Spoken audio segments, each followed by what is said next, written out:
There is an increasing demand that educational practice should be evidence-based, with research being the key source of evidence.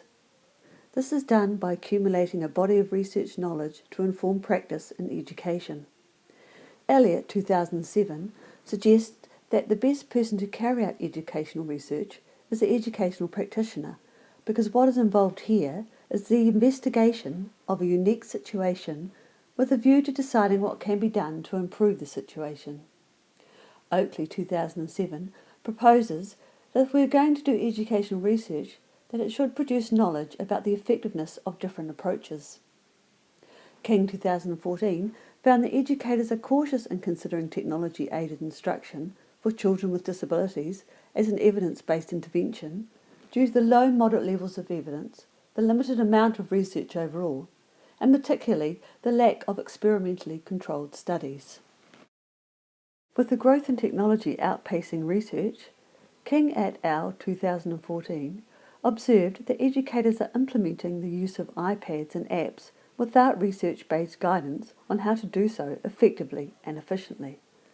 Little research has explored the use of iPads as instructional tools in special education, especially for students with moderate to severe developmental disabilities and less so in the natural environment, one of those being the classroom. Could the iPad be an effective tool to promote learning and independence for special needs students? Current research, O'Malley 2014 and Quick 2014, suggests that the use of iPads allowed the students to master or make progress toward learning goals and objectives that they had not yet been able to master using traditional instructional methods. Students demonstrated greater independent task completion when using iPads than when participating in traditional instruction. In many research studies, research participants are small in number, therefore large population samples are needed to validate current evidence-based research.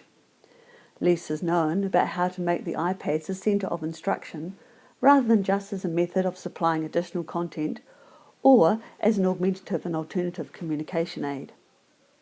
Additional research is necessary to support the iPad's effectiveness and guide the iPad implementation process.